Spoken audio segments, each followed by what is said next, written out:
The sun was setting over the quiet streets of Millbrook as Colonel David Thompson finished his visit to the local Veterans Affairs office. After 20 years of dedicated service to his country, the decorated Army officer had earned the respect of everyone who knew him. His uniform was crisp, his posture straight, and his Bronze Star medal gleamed on his chest as he walked back to his car. David had been driving these same roads for months while helping other veterans navigate their benefits claims. Tonight felt no different from any other evening. He carefully adjusted his rearview mirror, checked his seatbelt, and pulled out of the parking lot with the same precision he brought to everything in his military career. The drive home should have taken 15 minutes through the small town where everyone knew everyone. Main Street was lined with family-owned shops that had been there for generations. Kids rode their bikes on the sidewalks while parents watered their front yards. It was the kind of place where people still waved at strangers and left their doors unlocked at night. Officer Rick Patterson had been patrolling these streets for 8 years. He knew every corner, every shortcut, and every face in town. But tonight something was different.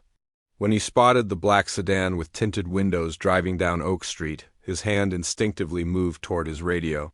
The car was moving at exactly the speed limit, staying perfectly in its lane, but something about it bothered him. Patterson flicked on his patrol car's lights and followed the sedan for 3 blocks. The driver immediately put on his turn signal and pulled over in front of Miller's hardware store. Through his windshield, Patterson could see the driver's hands clearly placed on the steering wheel at 10 and 2 o'clock, just like they teach. In driving school, David's heart rate stayed calm as he watched the officer approach in his side mirror. He had been pulled over before during his military career, and he knew the drill. Keep your hands visible, stay calm, be respectful, and follow instructions. His military ID was already in his hand along with his driver's license and registration. Good. "Evening, officer," David said as Patterson approached his window.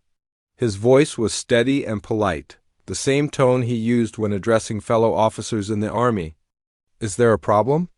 Patterson bent down to look through the window, his hand resting on his duty belt. "License and registration," he said without returning the greeting. His eyes scanned the inside of the car, looking for anything that might justify his decision to make this stop.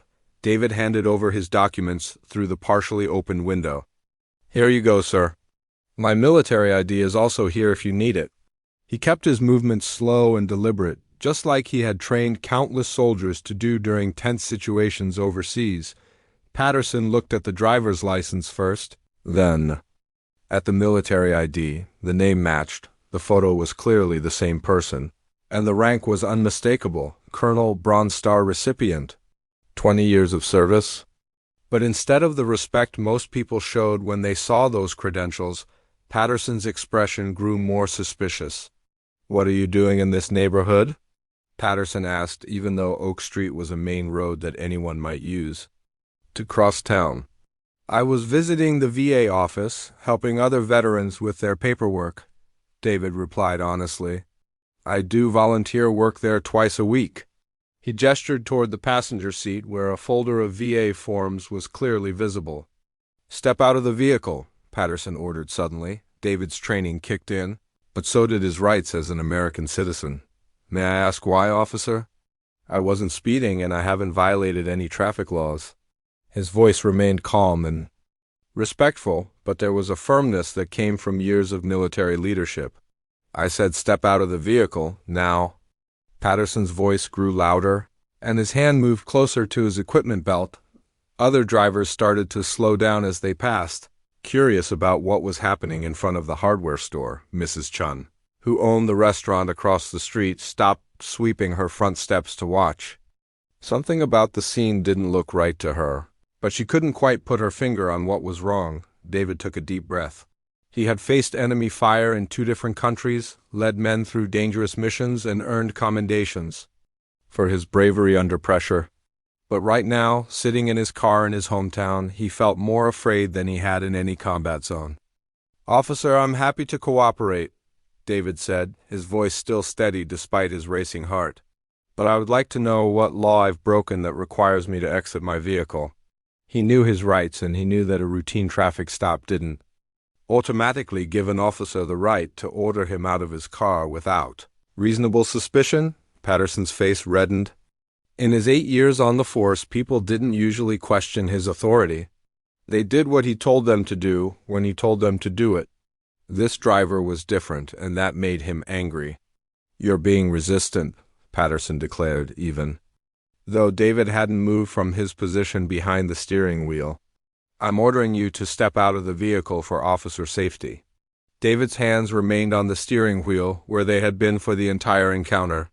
He hadn't raised his voice, hadn't made any sudden movements, and hadn't shown any signs of aggression. But he could see in Patterson's eyes that logic and reason weren't going to help him tonight. "I understand your concern for safety, officer," David said, "but I haven't made any threatening moves. My hands have been visible this entire time, and I've complied with all your requests for documentation." That's when Patterson made the decision that would change everything. Without another word of warning, without giving David a chance to comply, and without any visible threat to his safety, he reached for his taser. The electrical charge hit David in the chest, sending 50,000 volts through his body. His muscles seized, his vision blurred, and he collapsed forward against his steering wheel. The bronze star on his uniform caught the streetlight as his body convulsed from the shock. Mrs. Chun dropped her broom and ran toward her restaurant to call for help. 3 other witnesses pulled out their phones, some calling 911 and others starting to record video. The quiet evening in Millbrook had suddenly turned into something none of them had ever expected to see. As David's body stopped shaking, he could hear Patterson on his radio calling for backup and an ambulance. Through the fog in his mind, he wondered how a simple drive home had turned into this nightmare. He thought about his wife waiting for him at dinner, about the veterans he was supposed to help tomorrow, and about whether this was really happening. In the country he had sworn to protect and defend, the taser wire still connected him to the weapon that had brought him down. A decorated war hero who had never fired a shot in anger at his fellow Americans, now lying helpless in his car in his own hometown. The ambulance sirens were still echoing through the quiet streets when Police Chief Robert Mills got the call that would ruin his evening and possibly his career. He was at home, enjoying a barbecue with his family, when his phone buzzed with Patterson's panicked voice on the other end.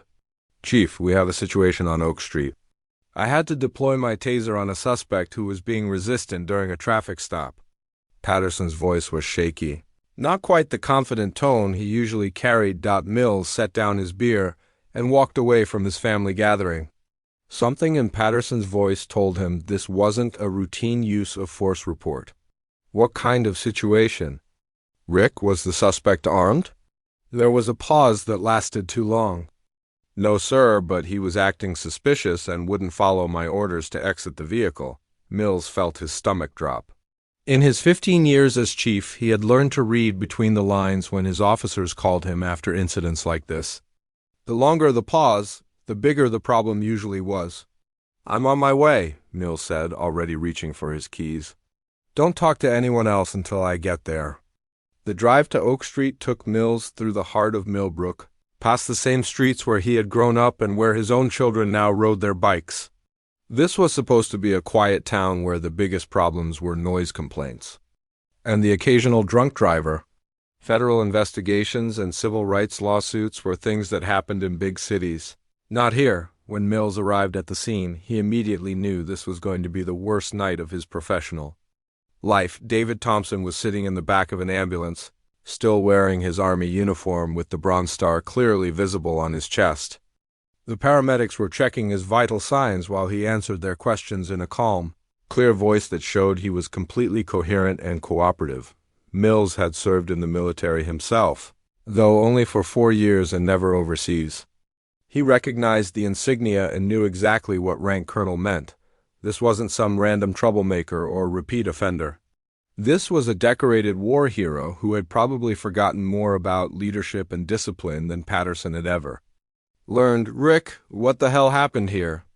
Mills asked quietly, pulling Patterson aside while the paramedics continued their work. Patterson wiped sweat from his forehead, despite the cool evening air. "Chief, the guy was acting weird. Wouldn't get out of his car when I told him to. I thought he might be hiding something or planning to run. Mills looked back at David, who was patiently allowing the medical team to examine him while maintaining the same dignified posture he probably carried in military briefings. Did he threaten you? Make any sudden movements? Well, no, but he was questioning my authority, asking why he had to get out of the car like he was some kind of lawyer or something. Mills closed his eyes for a moment, trying to process what he was hearing. A decorated Army colonel had been tasered for asking questions during a traffic stop. The kind of questions that any citizen had the right to ask, and the kind of questions that someone with military training would definitely know to ask. Rick? Please tell me you have a good reason for this stop in the first place. Patterson's confidence wavered. He was swerving a little, and the car looked suspicious. Looked suspicious how? Tinted windows, nice car, didn't recognize the driver. Mills felt his career prospects disappearing with each word. A traffic stop based on not recognizing someone in a town of 12,000 people escalated to a taser deployment against a military officer who was asking legitimate questions about his rights. Mills walked over to the ambulance where David was being examined. Colonel Thompson, I'm Chief Mills. I want to personally apologize for what happened here tonight. David looked up with eyes that held disappointment rather than anger. Chief, I've served this country for 20 years. I've been shot at by enemies overseas, but I never expected to be attacked by police in my own hometown for asking simple questions. I understand your frustration, sir. There's obviously been a serious misunderstanding here tonight. Misunderstanding? David's voice remained calm, but there was steel underneath. Chief, I was sitting in my car with my hands on the steering wheel, providing identification and answering questions politely. There was no misunderstanding about what happened here. Mills glanced around and noticed something that made his blood run cold. Mrs. Chun from the restaurant was still standing on her front steps, and she was holding up her phone. He could see at least 2 other people in the small crowd that had gathered, and they were also recording with their devices. Colonel, I think we should discuss this situation privately, Mills said, lowering his voice. Perhaps we could resolve this matter without involving outside agencies or creating unnecessary paperwork. David studied the chief's face for a long moment. 20 years of military service had taught him to recognize when someone was more concerned about protecting themselves than serving justice. Are you suggesting I shouldn't file a formal complaint about what happened here? I'm suggesting that. Sometimes these situations get blown out of proportion by people who don't understand police work, Mills replied carefully. Officer Patterson made a judgment call in a tense situation. Maybe we could chalk this up to a communication breakdown and move forward. The paramedic finished checking David's blood pressure and looked at him seriously. Colonel, you should probably go to the hospital for a full evaluation. Taser deployments can sometimes cause complications that don't show up immediately. Mills jumped at the opening. Of course, we'll cover all medical expenses. The department takes full responsibility for any costs related to tonight's incident. David stood up slowly, his legs still feeling weak from the electrical shock. Chief Mills, with respect, this isn't about medical bills. This is about a police officer using excessive force against an unarmed citizen who was committing no crime and posing no threat. I understand your position, Colonel, but sometimes filing formal complaints can take months to resolve, and they don't always lead to the outcomes people expect. Internal affairs investigations can be very complicated. David's military training had taught him to recognize tactical retreats when he saw them. The chief wasn't offering justice. He was offering to make the problem disappear. Are you telling me that if I file a complaint about being illegally tasered, your department might not investigate it properly? Mills realized he had said too much. No, sir, that's not what I meant. I just think we should handle this matter internally, as professionals. Chief, I'm a professional. I've spent my entire adult life serving this country and following the chain of command. But I also know my rights as an American citizen. Patterson had been standing nearby, listening to the conversation with growing anxiety. His hands were shaking as he realized that his split-second decision to deploy his taser might cost him his job, his pension, and possibly his freedom. Mills made one last attempt to control the situation. "Rick, I need you to turn off your body camera and secure the footage from tonight. This incident needs to be classified while we conduct our internal review." But it was too late for damage control. Mrs. Chun had already uploaded her video to social media, and 3 other witnesses had recorded the aftermath from different angles. Within the hour, the footage would be spreading across the internet faster than Mills could contain it. David Thompson looked at both officers with the same steady gaze he had used to evaluate enemy positions in combat zones. "Gentlemen, I will be filing a formal complaint with your department, the state police, and the FBI. This incident will be investigated properly, whether you want it to be or not." As the ambulance drove away with David inside, heading for the hospital for a full medical evaluation, Mills stood on Oak Street, wondering how a simple traffic stop had turned into the beginning of the end for his police department. Mrs. Chun couldn't sleep that night. Every time she closed her eyes, she saw the image of Colonel Thompson collapsing in his car after being tasered. She had watched the whole thing unfold from her restaurant steps, and something about it felt terribly wrong. The decorated soldier had done nothing threatening, yet he was treated like a dangerous criminal. At 3 in the morning, she gave up trying to sleep and walked to her kitchen. While making tea, she stared at her phone on the counter. The video she had recorded was still there, waiting. She had filmed everything from the moment Officer Patterson ordered the colonel out of his car to the arrival of the ambulance. Mrs. Chun had lived in Millbrook for 30 years. She had seen Officer Patterson around town many times, and she had always felt uncomfortable around him. There was something in his eyes when he looked at people who didn't look like him. Tonight had confirmed her worst fears about what kind of police officer he really was. By sunrise, Mrs. Chen had made her decision. She opened her social media account and typed a simple message. "This happened in our town last night. A decorated Army veteran was tasered for asking questions during a traffic stop. Everyone needs to see this." She attached the video and hit the share button. The first person to see the post was her daughter Linda, who lived in the next town over. Linda watched the video twice, her anger growing with each viewing. She immediately shared it with her own network, adding her own comment, "This is my mom's video from Millbrook. How is this happening in 2024? Within 2 hours, the video had been shared 50 times. By noon, it had reached 500 shares. Local news reporters started receiving copies from multiple sources, and civil rights organizations began making phone calls to verify the authenticity of the footage. David Thompson was at home, resting on his doctor's orders, when his phone started ringing constantly. The first call came from his brother in California. "David, there's a video of you being tasered going viral on the internet. Are you okay?" David felt his heart sink. He had hoped to handle this matter through proper channels, filing complaints and working within the system. But now the whole world would be watching and judging. The second call came from his former commanding officer, now a general at the Pentagon. "Colonel Thompson, we've seen the footage. The entire military community is talking about this. We want you to know that you have our full support." By evening, the video had been viewed over 1 million times. News stations across the country were running the story as their lead item. The footage was clear and undeniable: a uniformed army colonel sitting calmly in his car, being tasered without provocation. Television anchors struggled to find words to describe what viewers were seeing. "This is disturbing footage from a small town in America," one national news anchor said during the evening broadcast. "We want to warn viewers that what you're about to see may be upsetting."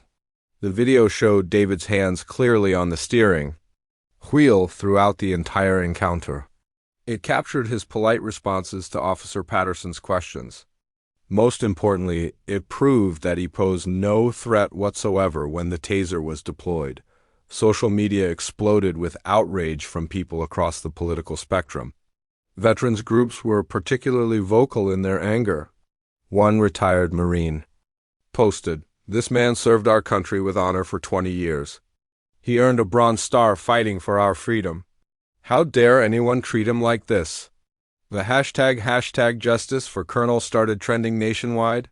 Thousands of people shared their own stories of military service and police encounters. The conversation grew beyond just this one incident to include broader questions about police training and accountability. Chief Mills watched the disaster unfold from his office, fielding angry phone calls from city council members, the mayor, and reporters from around the country. Every few minutes, someone would forward him another news article or social media post about the incident. Chief Mills, this is reporter Jennifer Walsh from Channel 7 News. We'd like to get your comment on the viral video showing one of your officers tasering an Army colonel. Mills had received dozens of similar calls throughout the day. His standard response had become shorter and more defensive with each conversation. The incident is under investigation. We don't comment on ongoing internal affairs matters. But the reporters weren't satisfied with standard responses. They wanted to know why a decorated war hero had been treated like a criminal during a routine traffic stop. They wanted to know what policies allowed such an escalation of force against an unarmed, cooperative citizen. Officer Patterson had called in sick that morning and hadn't been seen since the night before. His union representative was already preparing a defense strategy, but even she admitted the video made their job nearly impossible. "Rick, this footage is damaging," his layer told him during a phone call. "The colonel clearly wasn't resisting or threatening anyone. We need to find another angle." Patterson sat in his living room, watching his career implode on every news channel. His wife had taken their children to her mother's house after reporters started gathering outside their home. He felt trapped and angry, but mostly he felt afraid of what was coming next. The video had attracted attention from civil rights organizations across the country. The National Association for the Advancement of Colored People announced they were sending representatives to Millbrook to investigate. Veterans advocacy groups promised to provide legal support for Colonel Thompson. Dr. Michael Foster, a retired Army general who now ran a veterans' rights organization, held a press conference that was broadcast live on multiple networks. "What we see in this video is an attack on everything our military stands for. Colonel Thompson served his country with distinction, and he deserved better from the police officers sworn to protect and serve." The mayor of Millbrook, who had been hoping the situation would blow over quietly, suddenly found himself at the center of a national controversy. His phone hadn't stopped ringing since the video went viral, and every conversation was more difficult than the last. "Mr. Mayor, this is Congressman Williams' office. The congressman has seen the video and wants to know what steps the city is taking to address this incident." Similar calls came from the governor's office, the state attorney general, and multiple federal agencies. What had started as a local police matter was rapidly becoming a federal case. The most powerful response came from Colonel Thompson himself. Instead of hiding from the media attention, he agreed to give one television interview. Sitting in his living room, still wearing his military uniform, he spoke directly to the nation. "I don't want this to be about me," he said calmly. "I want this to be about making sure no other citizen has to go through what I experienced. I serve this country because I believe in justice and equality. Those principles don't end when you take off the uniform." His dignified response only increased public support for his cause. Here was a man who had been wronged, yet he was still focused on serving others rather than seeking revenge. As the sun set on Millbrook for the second time since the incident, the small town found itself transformed. Media trucks lined Main Street. Protesters had begun gathering in the town square. Federal investigators were making phone calls and reviewing evidence. Mrs. Chun looked out her restaurant window at the crowds of reporters and knew that her decision to share the video had changed everything. The quiet little town where everyone knew everyone would never be the same. But sometimes she thought change was exactly what a place needed. FBI Special Agent Jennifer Hez received the assignment on a Tuesday morning that would define the next year of her career. She was sitting in her office in the federal building, reviewing routine paperwork, when her supervisor knocked on her door with a thick file folder. "Jennifer, we need you to take lead on the Millbrook situation," Director Walsh said, setting the folder on her desk. "This one's going to be high profile, and we need someone who can handle the pressure." Hayes had been investigating civil rights violations for 8 years, but she had never worked on a case that had already gone viral before the federal investigation even began. The video of Colonel Thompson being tasered was still dominating. News cycles and every politician in the state was demanding answers. "What do we know so far?" Hayes asked, opening the folder to reveal dozens of printed screenshots from social media, news articles, and preliminary reports from the local district attorney's office. On the surface, it looks like a clear-cut case of excessive force. But I have a feeling this is just the tip of the iceberg. The Justice Department wants a full investigation into the entire police department, not just this one incident. Hayes spent her first day reviewing the viral video frame by frame. She watched Colonel Thompson's calm demeanor, his polite responses, and his obvious confusion when Officer Patterson became aggressive. She studied Patterson's body language and listened to every word of their conversation. What troubled her most wasn't just what happened, but what didn't happen. Patterson never explained why he had stopped the colonel in the first place. He never asked about weapons or contraband. He went from a routine traffic stop to deploying a taser in less than 5 minutes, with no justification that would hold up in any courtroom on Wednesday morning. Hayes drove to Millbrook for her first official visit. The small town looked like a movie set for a disaster film. News vans were parked on every corner, protesters carried signs demanding justice, and local business owners stood in their doorways watching the chaos unfold. Her first stop was the police station, where she planned to meet with Chief Mills and review the department's policies and procedures. But when she arrived, she discovered that getting information from the Millbrook Police Department was going to be more difficult than she had expected.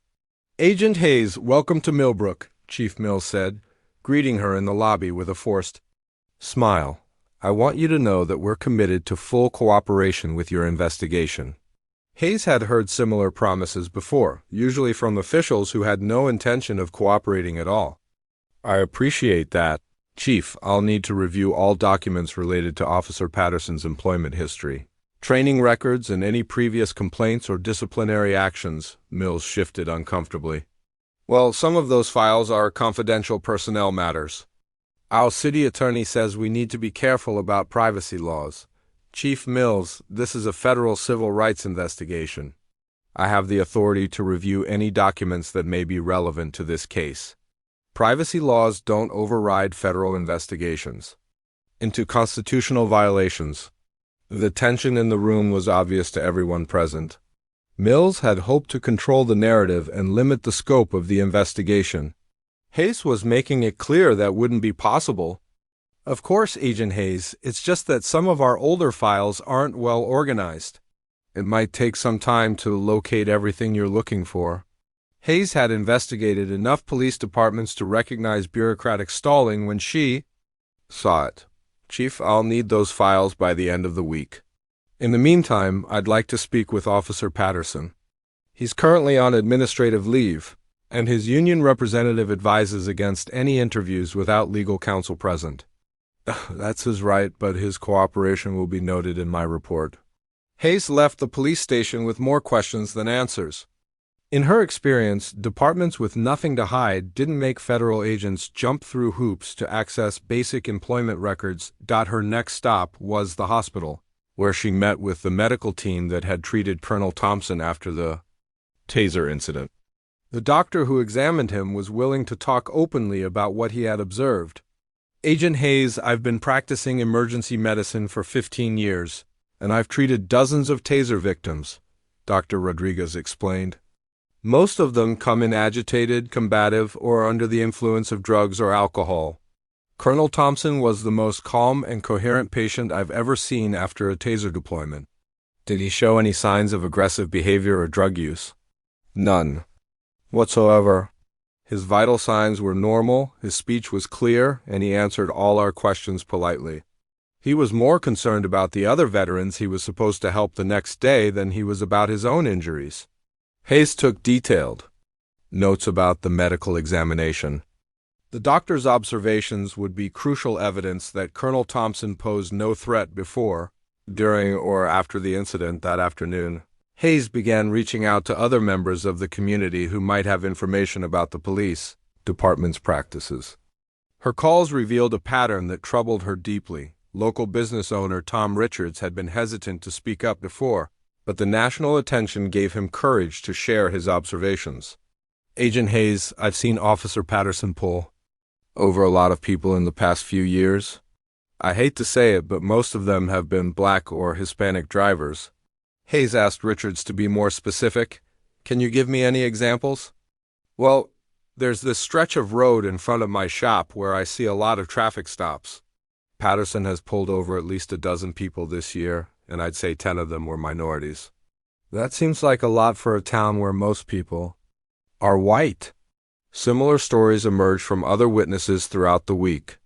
Hayes spoke with a retired teacher who had noticed the same pattern, a mechanic who had seen questionable stops, and a restaurant owner who kept track of police activity because it affected her business. The most significant breakthrough came when Hayes received a call from former Officer Kevin Murphy, who had resigned from the Millbrook Police Department 6 months earlier.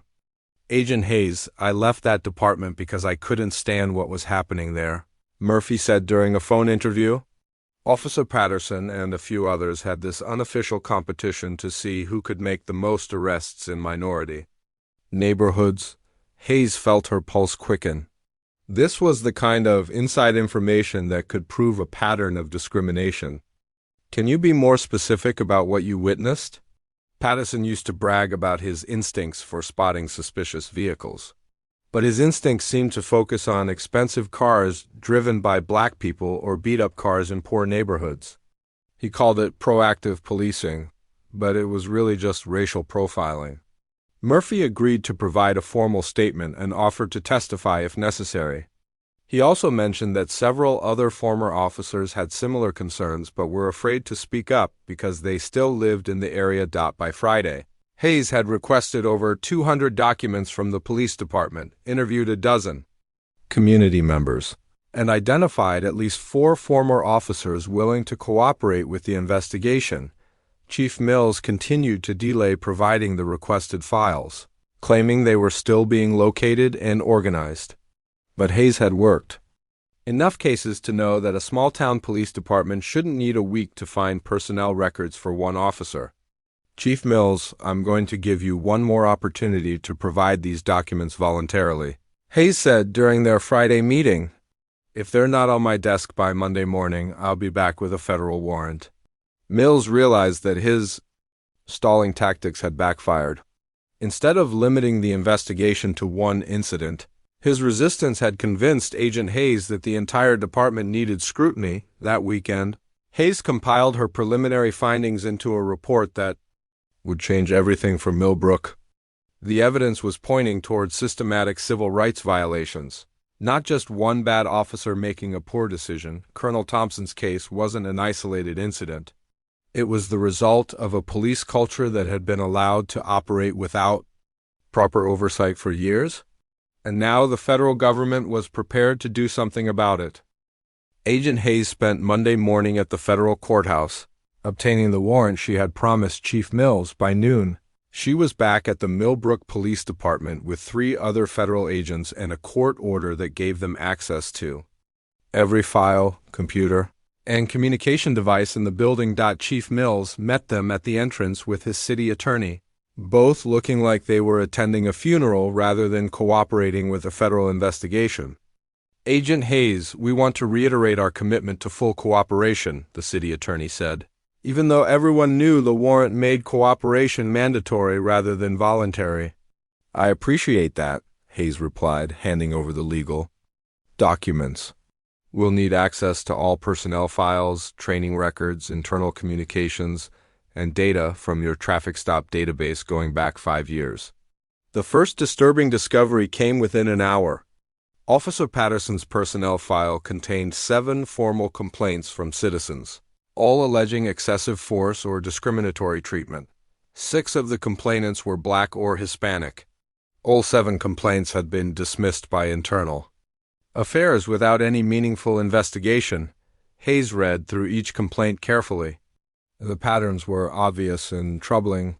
Patterson had a history of escalating routine encounters into confrontational situations, particularly with minority drivers. One complaint from 2 years earlier described an incident remarkably similar to what happened with Colonel Thompson.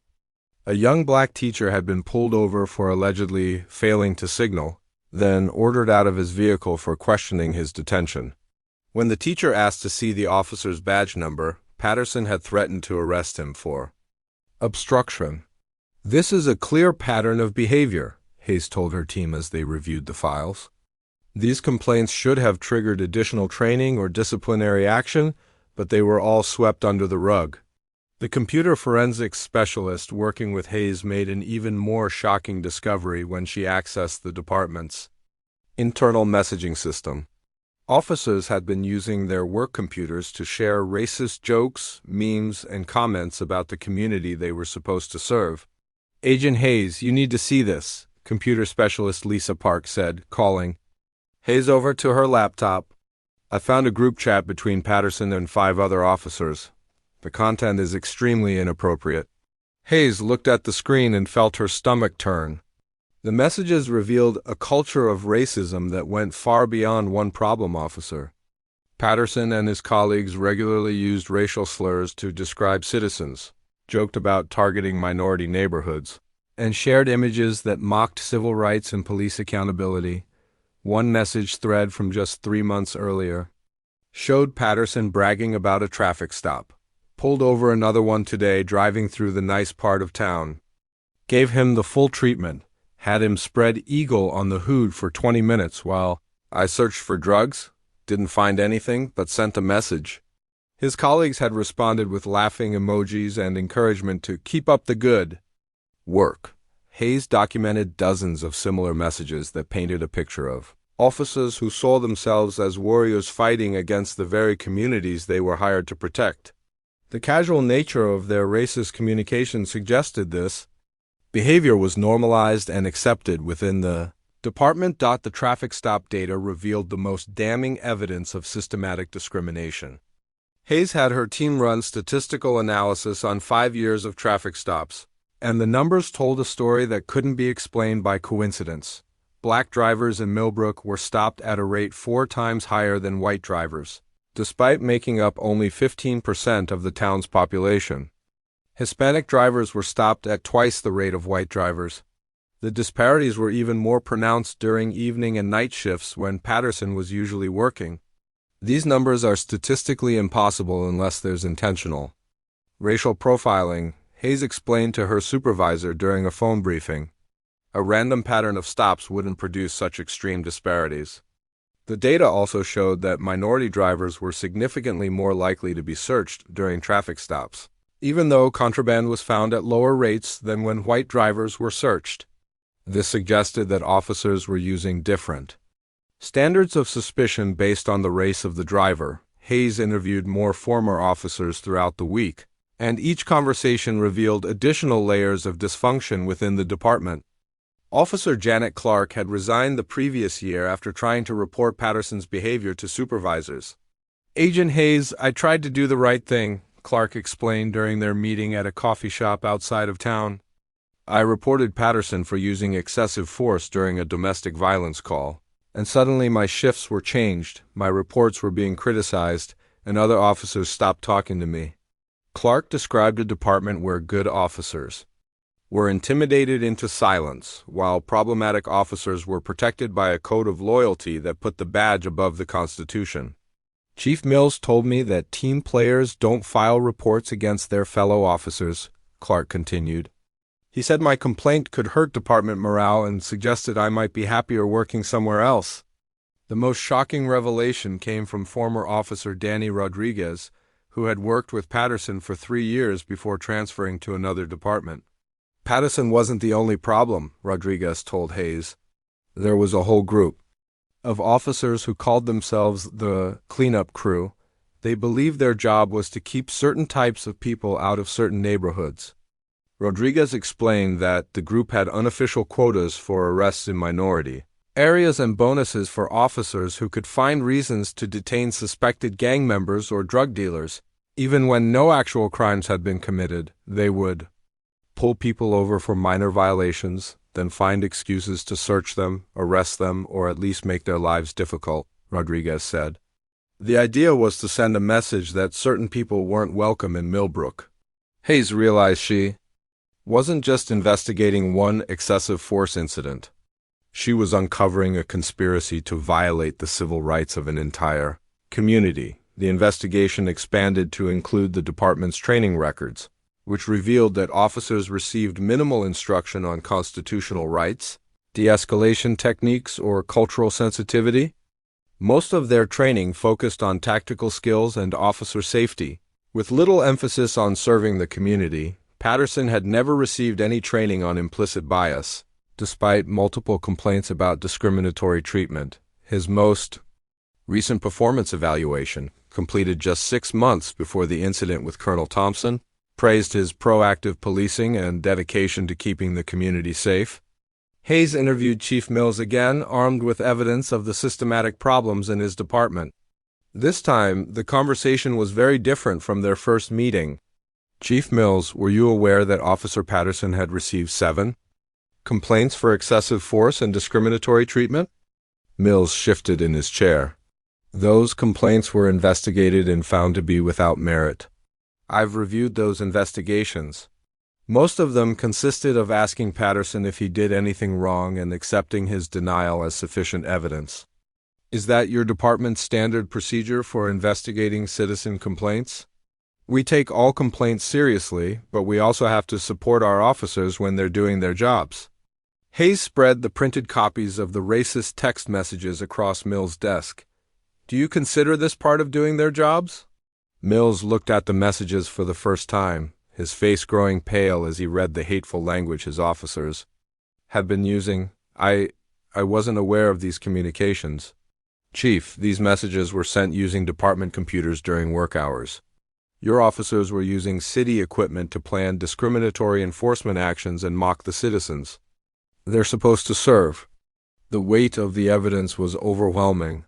Hayes had documented a pattern of racial profiling, excessive force, and civil rights violations that went far beyond Officer Patterson's attack on Colonel Thompson. As she compiled her findings into a comprehensive report, Hayes knew that federal intervention wasn't just justified. It was absolutely necessary to protect the constitutional rights of Millbrook citizens. The call that would change everything came on a rainy Thursday morning in November. Attorney General Patricia Williams was reviewing Agent Hayes' comprehensive report when she made the decision that would send shockwaves through Millbrook and police departments across the country. Get me the Civil Rights Division on the line, Williams told her assistant. We're filing federal charges. Within hours, the Department of Justice had prepared the most comprehensive civil rights lawsuit against a small-town police department in over a decade. The 47-page complaint detailed systematic violations of the Constitution, racial profiling, excessive force, and a conspiracy to deny citizens their basic rights. Judge Franklin Morrison received the emergency motion at his federal courthouse that same afternoon. As he read through the evidence compiled by Agent Hayes, his expression grew more serious with each page. 20 years on the federal bench had shown him many cases of police misconduct, but the scope of violations in Millbrook was extraordinary. Chief Mills was in his office, trying to manage another day of media attention and community protests, when his secretary knocked on his door with an urgent message. Chief, there's a federal marshal here to see you. He says it's about a court order. Mills felt his blood pressure spike as Marshal Thompson entered his office carrying an official envelope with federal court seals. The irony of the marshal's last name wasn't lost on anyone. It was the same as the colonel who had been tasered. Chief Mills, I'm here to serve you with a federal court order, Marshal Thompson said formally. You are hereby notified that the United States District Court has granted an emergency injunction against the Millbrook Police Department. Mills opened the envelope with shaking hands. The legal language was complex, but the meaning was crystal clear. His department was being placed under immediate federal oversight. He was suspended from duty pending a full investigation, and Agent Hayes was being appointed as interim federal monitor with complete authority over department operations. "This has to be some kind of mistake," Mills said, though he knew it wasn't. "We've been cooperating with the investigation." "Sir, the court has determined that immediate intervention is necessary to protect the constitutional rights of Millbrook. Citizens, you have 1 hour to surrender your badge, weapon, and keys to the federal monitor." News of the federal takeover spread through Millbrook like wildfire. Local television stations interrupted their regular programming with breaking news alerts. Social media exploded with reactions from supporters and critics of the decision. Mayor Catherine Stevens was in a city council meeting when her assistant burst through the doors with the news. The room fell silent as she read the court order aloud. Elected officials who had spent weeks trying to contain the damage suddenly realized their local police force was no longer under their control. "What does this mean for our town?" Councilman Robert Pierce asked, voicing what everyone was thinking. "It means we've lost local control of law enforcement," Stevens replied grimly. "The federal government is now running our police department." Agent Hayes arrived at the police station with a team of federal investigators and civil rights experts. Officers lined up in the main hallway, uncertain about their futures and confused about what federal oversight would mean for their jobs. "Ladies and gentlemen, I'm Agent Hayes, and I've been appointed as your interim federal monitor," she announced to the assembled officers.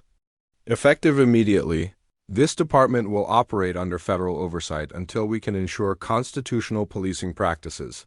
Some officers looked relieved.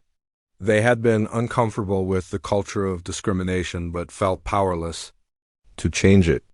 Others appeared angry and defensive, viewing the federal intervention as an attack on law enforcement. Officer Patterson was among 5 officers immediately placed on administrative leave pending criminal investigations. His colleagues watched as federal agents escorted him from the building, carrying a box of his personal belongings. "This is what happens when you let the feds get involved," Patterson muttered to Officer Bradley as they walked to the parking lot. "They don't understand real police work." But other officers had different reactions. Officer Lisa Shaw, who had only been with the department for 2 years, felt a sense of relief she hadn't expected. "Maybe now we can actually focus on serving the community instead of targeting certain groups," she confided to her partner. "I became a police officer to help people, not to harass them." The federal takeover included immediate changes to department policies and procedures. Hayes implemented new rules requiring officers to document the specific reason for every traffic stop, obtain supervisor approval for vehicle searches, and wear body cameras that could not be turned off during interactions with citizens, community. Reaction was mixed but generally positive among minority residents who had felt targeted by police for years. Maria Gonzalez, whose teenage son had been repeatedly stopped by Patterson, attended the first community meeting held by federal monitors. "Finally, someone is listening to us," she said during the public comment period. "We've been complaining about biased policing for years, but nobody would take us seriously until this video went viral." Local business owners worried about the impact on tourism and economic development. The constant media attention and federal oversight made Millbrook look like a troubled community rather than the quiet, family-friendly town they had worked to build. "I understand the need for police reform," said downtown restaurant owner George Palmer. "But now when people hear about Millbrook, they think about racism and federal investigations instead of our community festivals and local businesses." The legal implications extended far beyond Millbrook. Civil rights attorneys across the country watched the case closely, seeing it as a potential blueprint for federal intervention in other departments with similar problems. Attorney David Jackson, who specialized in police misconduct cases, held a press conference to explain the significance of the federal takeover. "This action by the Department of Justice sends a clear message that systematic civil rights violations will not be tolerated," Jackson said. "When local authorities fail to address constitutional violations, federal intervention becomes necessary." To protect citizens' rights, Colonel Thompson, whose tasing had triggered the entire investigation, issued a statement supporting the federal intervention while calling for healing within the community. Change is never easy, especially when it involves institutions that people have trusted for years, Thompson said. But protecting constitutional rights must be our highest priority, even when that requires difficult decisions. The federal takeover created unprecedented challenges for Hayes and her team. They had to maintain public safety while completely restructuring a police department that had operated with problematic practices for years. New training programs were implemented immediately, focusing on constitutional policing, de-escalation techniques, and community engagement. Officers were required to complete 40 hours of civil rights training before returning to patrol duties. Hayes also established a civilian oversight board with representatives from different community groups, giving residents a voice in police policies and procedures. For the first time in the department's history, the transformation wasn't without resistance. Several officers resigned rather than work under federal oversight, claiming the new rules made it impossible to do their jobs effectively. The police union filed grievances and threatened legal action to protect officers' employment rights, but Hayes remained focused on the long-term goal of constitutional policing. "Our job isn't to make everyone happy," she told her team during a weekly briefing. "Our job is to ensure that every citizen in Millbrook receives equal protection under the law." As winter settled over the small town, federal oversight began showing measurable results. Citizen complaints dropped dramatically, traffic stops became more evenly distributed across racial lines, and community trust in law enforcement slowly began to rebuild.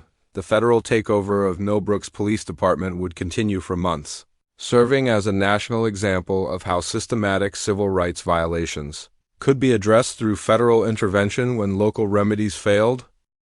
Spring came early to Millbrook that year, and with it came the first signs that real change was taking root in the small town. 6 months of federal oversight had transformed more than just the police department. It had changed how the entire community thought about justice, accountability, and working together. Colonel Thompson stood in the community center on a Saturday morning, watching dozens of volunteers prepare for the first annual Veterans Police Unity Day. The idea had come to him during one of his many sleepless nights, thinking about how to turn his traumatic experience into something positive for everyone. "I never imagined something like this when I was lying in that hospital bed," Thompson told his wife as they arranged tables for the event. "But maybe good things can come from bad situations if we're willing to work for them."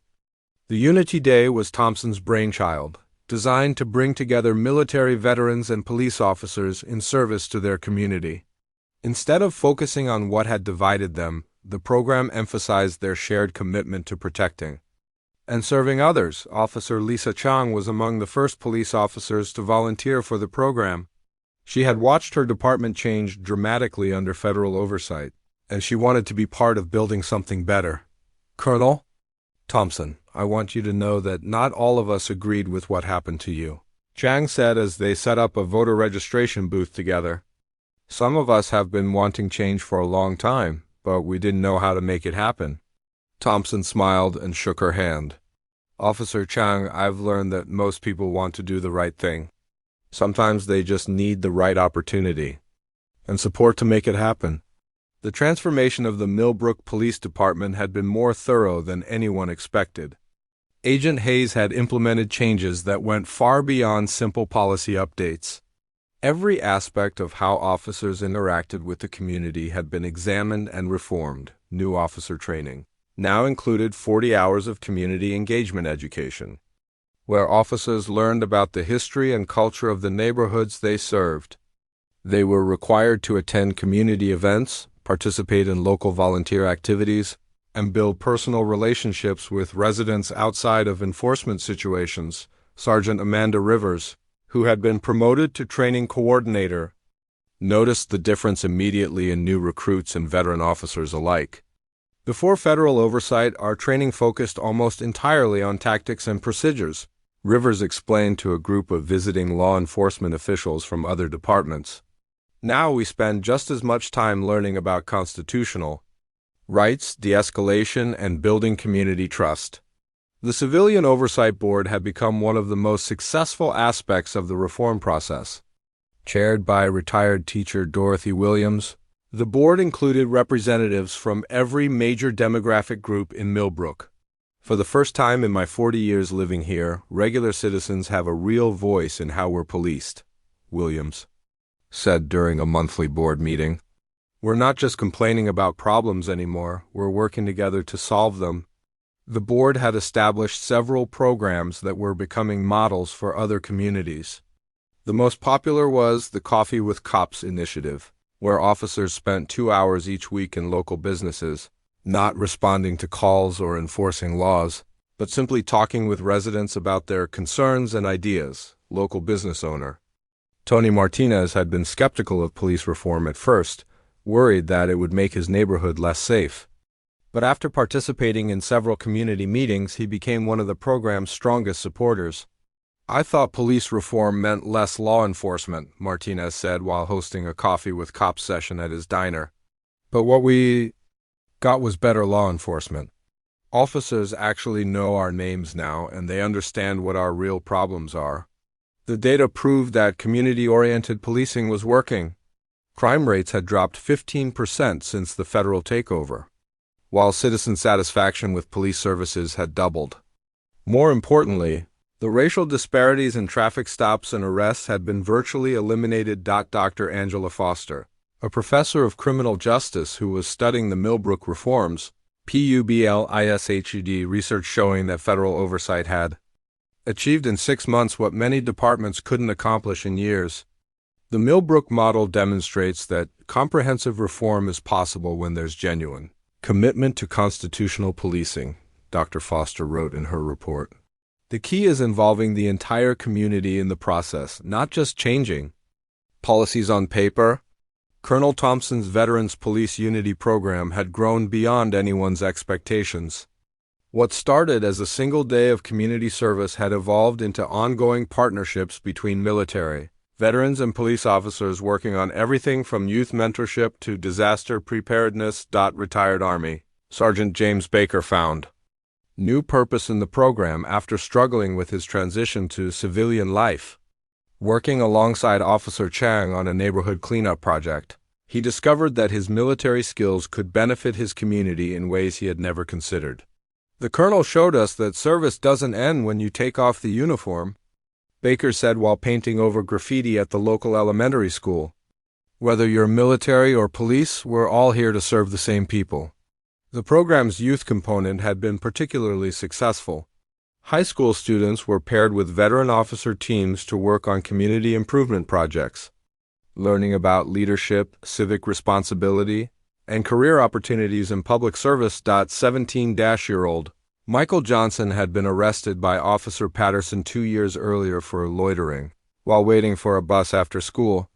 Now he was working with Colonel Thompson and Officer Chang to organize a college scholarship program for local students. I used to think all cops were against kids like me, Johnson said during a scholarship committee meeting. But working with Officer Chang and Colonel Thompson showed me that good people can be found everywhere, even in uniform. The healing process hadn't been easy for everyone. Some residents remained skeptical of law enforcement, regardless of the reforms. Others worried that federal oversight would eventually end, allowing old problems to return. Maria Santos, whose son had been repeatedly harassed by the old police practices, appreciated the changes, but remained cautious. I'm glad things are better now, Santos said during a community forum. But we need to make sure these improvements last after the federal monitors leave. Change has to come from inside our community, not just from outside pressure. Agent Hayes shared those concerns. Her job was to implement reforms that would survive long after federal oversight ended. That meant building systems and changing culture, not just policies and procedures. Sustainable reform requires community ownership, Hayes explained to Mayor Stevens during one of their weekly meetings. The federal government can force changes, but only the community can make them permanent. The mayor had been one of the biggest skeptics of federal intervention, but even she had to admit the results were impressive. Property values had stabilized, business development was increasing, and tourism was returning as Millbrook became known for successful police reform rather than racial incidents. I never thought I'd say this, but federal oversight might have been the best thing that ever happened to our town, Stevens confided to her city council. We're not just better than we were before, we're becoming the kind of community we always claimed to be. As Colonel Thompson watched children play safely in the park while officers walked their beats and chatted with neighbors, he reflected on how his worst day had somehow led to his community's best days. The Taser incident would always be a painful memory, but it had also become the catalyst for transformation that nobody could have imagined. Real change was possible, but it required courage from individuals willing to stand up for what was right, and communities willing to do the hard work of building something better together. The federal courthouse in downtown Springfield was packed on the morning of Officer Rick Patterson's sentencing. Exactly 1 year had passed since the viral video that changed everything, and today would mark the end of his criminal case and the beginning of a new chapter for Millbrook. Colonel David Thompson sat in the front row, wearing his dress uniform one final time for this proceeding. He had testified during Patterson's trial 3 months earlier, describing not just the physical pain of being tasered, but the deeper hurt of being treated like a criminal in his own hometown. Your Honor, I want to be clear about something, Thompson had said during his victim impact statement. This case was never about revenge. It was about ensuring that no other citizen has to experience what I went through that night. Judge Morrison had listened carefully to weeks of testimony about Patterson's pattern of misconduct, the racist text messages, and the systematic violations of citizens' rights. The evidence was overwhelming, and the jury had taken less than 4 hours to convict Patterson on federal civil rights charges. Mr. Patterson, you took an oath to protect and serve all citizens equally, Judge Morrison said as he prepared to announce the sentence. Instead, you used your badge and authority to target and intimidate people based on their race. This court finds your actions to be a betrayal of everything law enforcement should represent. Patterson stood silently as the judge sentenced him to 3 years in federal prison, followed by 2 years of supervised probation. His police career was over, his pension was forfeited, and he would never be allowed to work in law enforcement again. In the gallery, former Chief Mills watched his former officer receive justice. Mills himself had been fired 6 months earlier, after an internal investigation revealed his role in covering up complaints and enabling discriminatory policing. His own pension had been reduced, and he faced ongoing civil lawsuits from citizens whose rights had been violated under his leadership. I never imagined it would come to this, Mills whispered to his attorney as they left the courthouse. I thought I was protecting my officers and my department. But the real story wasn't happening in the courthouse. Back in Millbrook, the transformation that had begun with federal oversight was now being sustained by the community itself. Agent Hayes had gradually transferred authority back to local control, but only after ensuring that robust oversight mechanisms were permanently in place. The new police chief, Captain Rebecca Martinez, had been brought in from a department in Colorado that was nationally recognized for community policing excellence. Her first year in Millbrook had exceeded everyone's expectations. When I took this job, people told me I was crazy, Martinez said during a town hall meeting celebrating the anniversary of the reforms. They said a department with such serious problems could never really change, but this community proved them wrong. The statistics told an incredible story of transformation. Crime rates had dropped to their lowest level in 15 years, while citizen complaints against police had decreased by 90%. More importantly, community trust in law enforcement had been completely rebuilt. Officer Lisa Zhang, now a sergeant, had become one of the department's most respected leaders. She ran the youth outreach program and served as a mentor for new officers who were hired under the reformed recruitment standards. A year ago, kids would cross the street when they saw a police car, Chung said while teaching a conflict resolution class at the high school. Now they wave and ask if they can sit in the patrol car. That's how you know real change has happened. The Civilian Oversight Board had become a permanent fixture in Millbrook's government structure.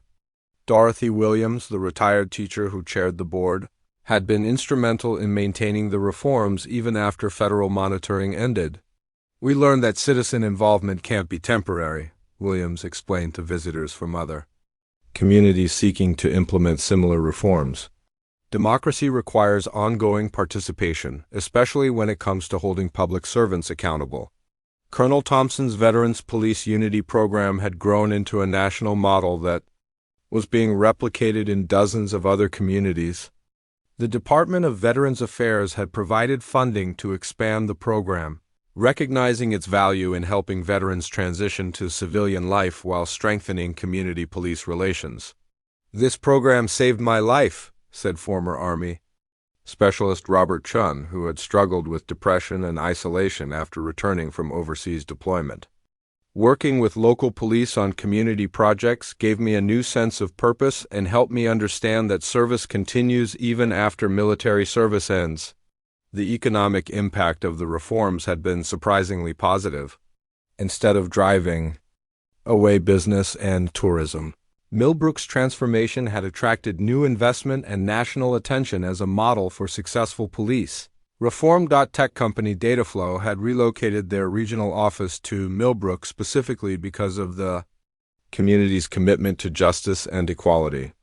Their CEO, Janet Kim, explained the decision during the ribbon-cutting ceremony. "Companies want to operate in communities that reflect our values," Kim said. Millbrook's journey from crisis to transformation shows the kind of leadership and commitment that we want to support with our business. The success story had attracted researchers, journalists, and government officials from around the world.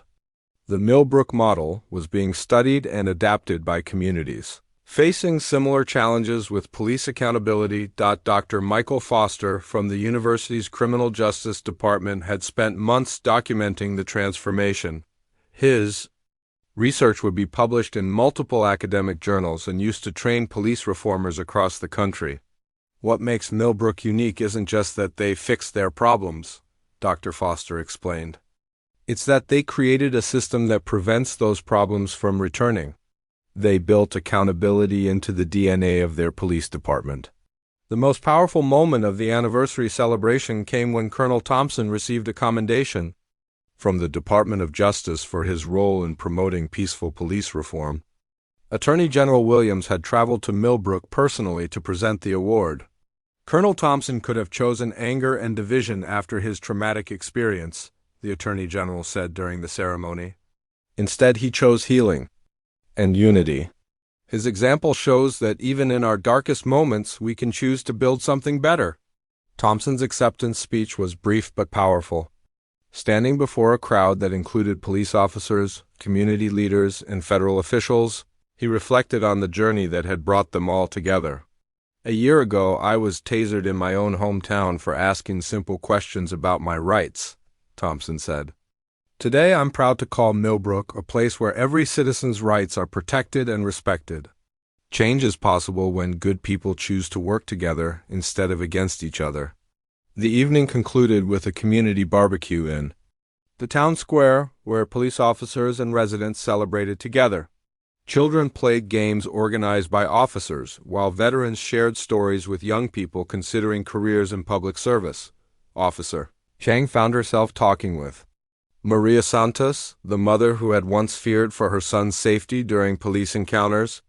Their conversation symbolized how far the community had come.